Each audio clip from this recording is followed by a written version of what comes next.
Il y a cette blague qui m'a marqué lorsque je l'ai lue il y a quelques années, que vous avez d'ailleurs peut-être déjà entendu un jour. C'est un PDG qui arrive au lieu de travail avec une Lamborghini Centenario. Son employé, épaté, s'exclame: «Quelle magnifique voiture vous avez là, monsieur le directeur!» Ah bon, vous trouvez? Absolument, monsieur le directeur. Alors si vous travaillez dur, si vous continuez à vous donner à fond sans compter les heures et que vous gardez le même goût du travail bien fait, alors je pourrai m'en acheter une nouvelle l'année prochaine. Et en fait, cette blague, elle m'a marqué parce que pour moi, c'est exactement ça si on ne devient pas entrepreneur. Aujourd'hui, c'est simple, vous avez deux solutions. Soit vous travaillez pour quelqu'un, soit vous travaillez pour vous. Quand on est entrepreneur, on est libre, mais il ne faut pas oublier que plus de liberté égale plus de responsabilité. Un salarié, lui, n'a aucune responsabilité. Très peu de liberté en revanche. Il fait ses heures et à la fin du mois, il a son salaire. Alors que l'entrepreneur, lui, décide de quand il travaille. Il peut partir en vacances quand il veut. Il est libre. En revanche, il a beaucoup plus de responsabilités, mais on le verra notamment tout à l'heure dans la vidéo, vous comprendrez mieux. C'est donc, je trouve, un vrai débat entre devenir entrepreneur ou rester salarié, mais je vais quand même vous expliquer pourquoi, personnellement, j'ai voulu devenir entrepreneur et même en réalité très jeune. Tout a commencé il y a maintenant quelques années, en fait j'avais 17 ans et on devait faire un choix, vous savez, pour aller plus loin. On devait faire un choix pour soit aller à l'université, soit aller dans d'autres éléments. Et j'étais dans la salle de classe quand ce jour-là, en fait, le professeur nous a distribué les fiches qu'on devait remplir pour dire je veux aller dans telle université, etc. Et on avait ça à faire et ensuite on devait postuler directement sur un site qui s'appelait Postbac à l'époque. Il me semble qu'aujourd'hui ça ne s'appelle plus comme ça, mais c'était un site sur lequel en fait on devait tout simplement souscrire pour des universités. Pour ma part, je ne me suis jamais même connecté sur ce site-là. Je n'ai jamais rempli une seule postulation, si on peut dire comme ça, je n'ai jamais postulé pour une seule université. La raison à ça, c'est que pour moi, il y avait un choix à faire à cette époque. J'avais 17 ans. Soit devenir entrepreneur et rentrer dans la vie active immédiatement, soit faire des études pour rentrer dans la vie active dans peut-être 3 à 5 ans. Donc, faire des études pour travailler plus tard, ou travailler maintenant. Le truc, c'est qu'à l'époque, en fait, moi, je me souviens très bien, mes parents donc étaient entrepreneurs, ils l'ont toujours été, et pour moi, c'était inacceptable de faire tout simplement 3 ans d'études, 5 ans d'études supplémentaires. J'ai eu énormément de mal à finir ma terminale parce que je détestais l'école. Non pas que j'avais pas d'amis ou quoi que ce soit, en réalité, j'avais énormément d'amis au lycée, j'ai d'ailleurs toujours ces amis-là, mais c'est juste que je détestais ce truc de devoir aller à l'école, d'apprendre des trucs qui me serviraient pertinemment à rien. Je savais clairement qu'il y avait des trucs dont je me servirais jamais et moi ça m'énervait en fait tout simplement d'être assis là sur une chaise alors que je pourrais travailler, je pourrais commencer à gagner de l'argent, je pourrais commencer à développer des projets plutôt que de perdre mon temps. Et quand j'étais jeune, encore plus quand j'étais jeune, j'étais hyper impatient, il fallait que ça bouge, il fallait que ça aille vite et donc forcément j'ai pris la décision de ne pas faire d'études. Je ne dis pas forcément que c'est ce qu'il faut faire mais c'est ce que moi j'ai fait. J'ai pris la décision de ne pas faire d'études pour directement me lancer dans l'entrepreneuriat. Au début, je me suis lancé avec mes parents, on a créé une société ensemble. Puis ensuite, très rapidement, je me suis lancé en autodidacte tout seul sur Internet pour développer mes propres business en ligne. L'une des raisons principales pour lesquelles je me suis lancé, en tout cas je le vois de plus en plus maintenant que ça fait plusieurs années que je suis entrepreneur, c'est parce que, en fait, si vous voulez, on a une vie qui est beaucoup plus riche quand on est entrepreneur. On va avoir tendance à faire plein de choses différentes. Un entrepreneur, c'est un petit peu quelqu'un qui touche à tout. Il va être obligé de comprendre un petit peu la compta, même si ce n'est pas forcément le truc le plus cool à apprendre. Il va être obligé d'être en contact avec ses clients, de gérer son business, de trouver des nouveaux clients, etc., etc. Un entrepreneur, c'est un petit peu un homme à tout faire ou une femme à tout faire. Et le truc, c'est que quand on est salarié, généralement, on va avoir une tâche qu'on va nous demander de faire et parfois des personnes qui sont salariées pendant 20, 30, 40 ans font la même tâche tous les jours pendant 40 ans. Quand on est entrepreneur, c'est impossible parce que le marché évolue et l'entreprise va devoir s'adapter. Il va falloir régulièrement apprendre de nouvelles stratégies, se refaire, apprendre de nouvelles compétences, découvrir des nouvelles personnes qui nous apprennent de nouvelles choses, peut-être développer son entreprise et donc aller dans une nouvelle ville, aller dans un autre pays, etc., etc. Et donc en fait, quand on est entrepreneur, c'est tous les jours des nouvelles découvertes, tous les jours des nouvelles choses, des nouvelles choses à faire.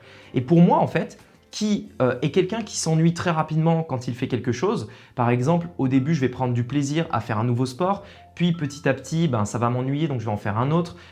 pour le sport par exemple, mais c'est vrai dans le business aussi. Je vais lancer un business. Puis au bout d'un moment, je vais trop en parler, donc ça va m'intéresser de parler d'un autre business, puis d'un autre projet, puis d'un autre truc. Et donc en fait, je m'ennuie très rapidement. Et donc le fait de toujours avoir quelque chose de nouveau à faire, toujours des nouvelles expériences, toujours des nouvelles choses, fait que en réalité, quand on est entrepreneur, on ne s'ennuie jamais.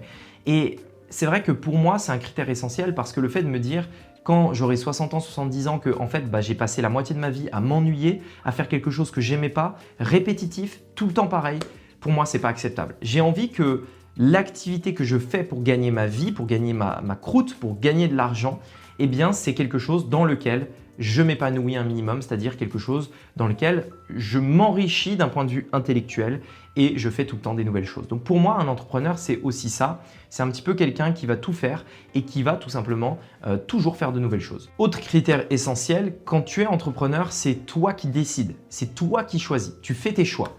Ça sous-entend également que tu es responsable des choix que tu fais. Souvenez-vous de ce que je vous disais tout à l'heure, je vais vous le dire plusieurs fois dans la vidéo. Être entrepreneur, c'est plus de liberté, mais la liberté engrange plus de responsabilité. Quand tu fais le choix d'investir dans quelque chose, eh bien si ça se casse la gueule, tu es responsable. Quand tu fais le choix d'embaucher un salarié et que cette personne n'est pas sérieuse, c'est de ta responsabilité, etc., etc. Et donc en fait, quand on est entrepreneur, on a le choix. Et ça, c'est génial parce qu'on est, et c'est un mot qui me tient énormément à cœur, on est au contrôle. Personne ne peut nous dire, tiens, tu prends tes vacances de telle date à telle date. Tu veux, par exemple, personne ne peut nous dire, bah non, tu ne prends pas ton week-end à Noël parce qu'il y a déjà quelqu'un dans la boîte qui peut le prendre. Personne ne peut nous imposer ses choix parce qu'on est au contrôle. Je veux partir en vacances une semaine, je pars en vacances. Je veux embaucher quelqu'un, j'embauche quelqu'un. Je veux acheter un nouvel ordinateur pour mon entreprise parce que ça me fait plaisir, je le fais, etc., etc. On choisit tout ça. Et j'ai un exemple très marquant qui s'est passé dans ma vie il y a maintenant quelques années qui représente tout ça. On était sorti du Covid, donc pour ceux qui se rappellent en France, ça a été assez rude et pour le coup, on a été confinés, vraiment confinés pendant, je crois, 1 mois et demi de mémoire.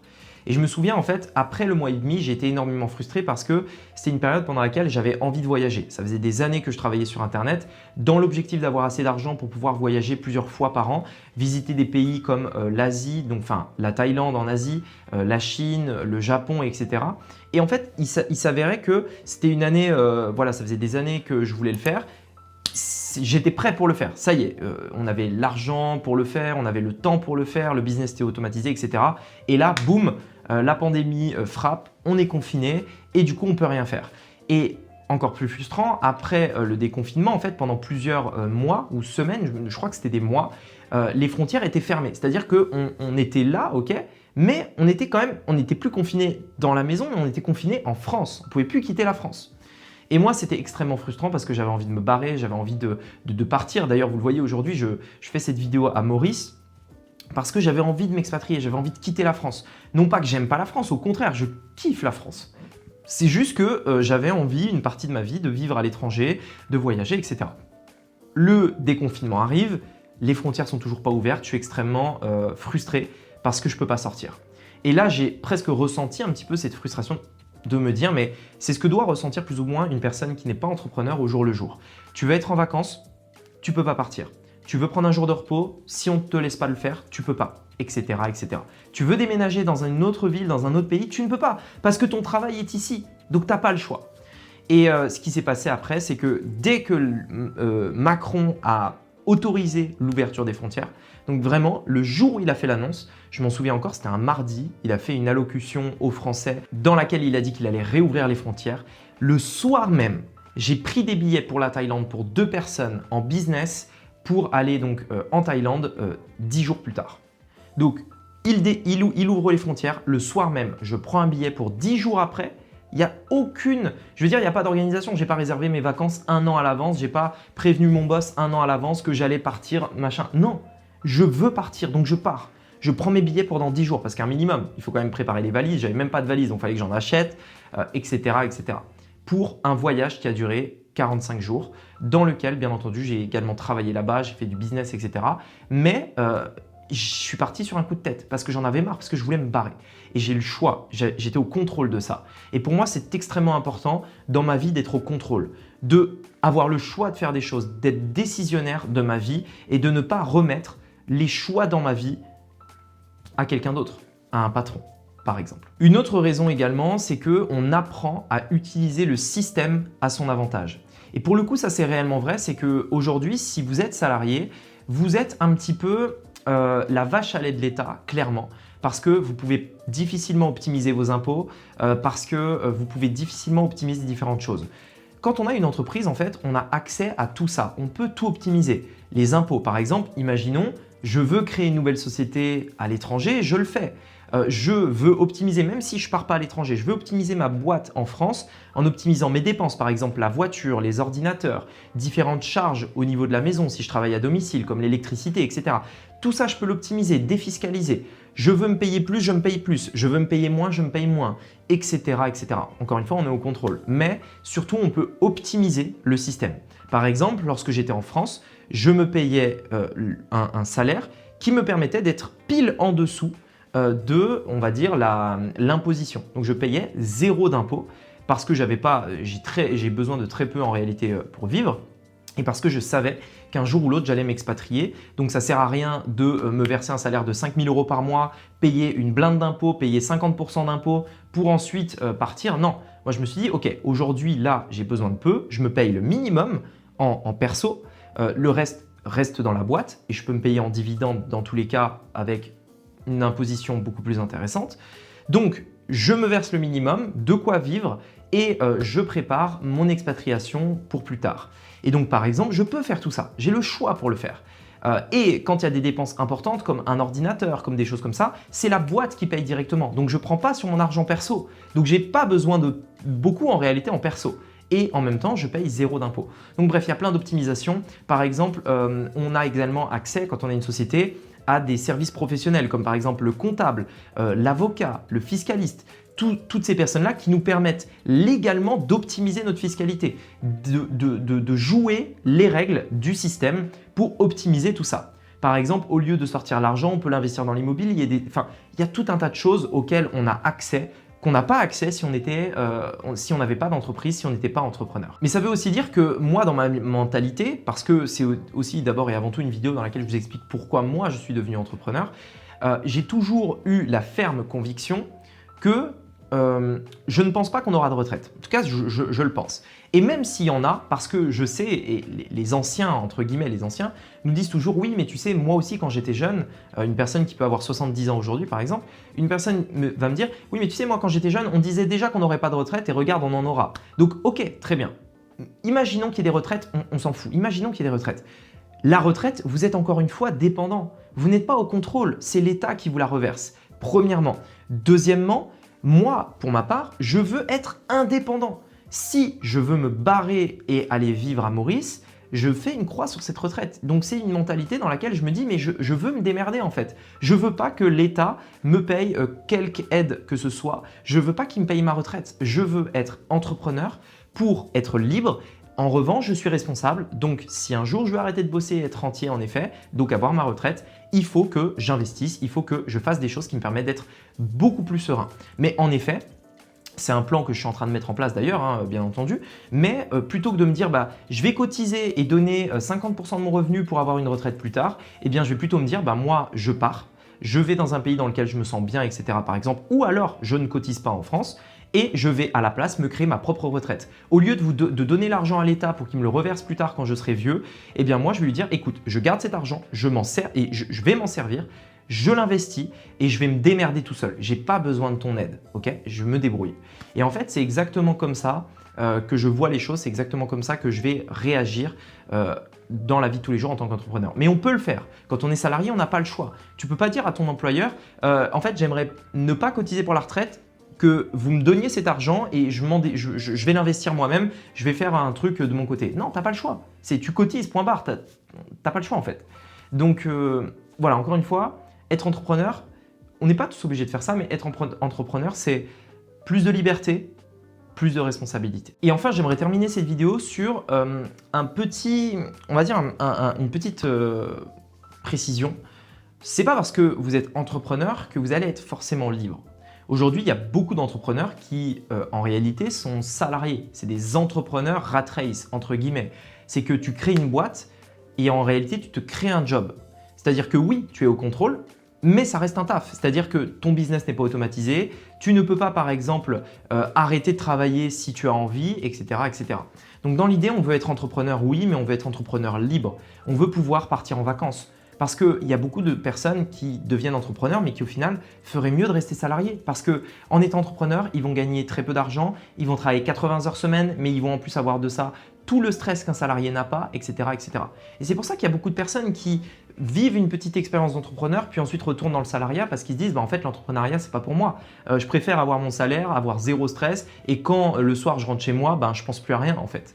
Sauf qu'un entrepreneur, c'est vrai que ce n'est pas ça. Un entrepreneur va penser à son entreprise le matin, en se levant, la nuit, quand il est au restaurant, il ne met jamais son cerveau sur off, l'entrepreneur. En revanche, il existe des façons d'entreprendre dans lesquelles on va pouvoir automatiser tout ça, dans lesquelles notre entreprise est totalement automatisée, dans laquelle ça génère énormément d'argent, dans laquelle on a beaucoup plus d'argent que ce qu'on pourrait dépenser, dans ce cas-là on peut l'investir, etc., etc. Donc tout ça c'est possible. Moi je pense qu'aujourd'hui si je devais redémarrer de zéro, je ferais exactement ce que je fais aujourd'hui, c'est-à-dire entreprendre sur Internet, créer des business en ligne, parce que ça permet de pouvoir gérer son entreprise avec un simple ordinateur. Mon ordinateur d'ailleurs se trouve juste ici sur mon bureau, avec une connexion Wi-Fi depuis n'importe où dans le monde. C'est comme ça que j'ai pu m'expatrier aujourd'hui à l'île Maurice où je tourne cette vidéo, que j'ai pu voyager en Thaïlande tout en continuant de travailler, en Grèce, à Dubaï, etc. Et donc en fait l'idée c'est que on peut continuer de travailler, on a notre entreprise digitalisée avec un ordinateur et une connexion Wi-Fi. Ce style de vie, je l'ai un petit peu nommé Digital Self-Made et j'ai écrit un livre pour en parler dans lequel je vous partage exactement comment j'ai créé mon entreprise pour générer largement plus d'1 million d'euros sur Internet. C'est le but de ce livre, créer un business en ligne à plus d'1 million d'euros. Vous avez tous les détails d'ailleurs par rapport à ce livre qui se trouve dans la description, c'est le premier lien. Mais en gros, vous allez y apprendre à créer une offre irrésistible, à attirer du trafic sur cette offre, à vendre cette offre et également, il y aura une bonne partie sur le mindset, l'état d'esprit pour réussir en tant qu'entrepreneur sur Internet. Si ça vous intéresse, je vous mets toutes les infos dans la description. Vous pouvez également cliquer sur le lien qui apparaît juste ici sur votre écran pour commander votre exemplaire de Digital Self-Made.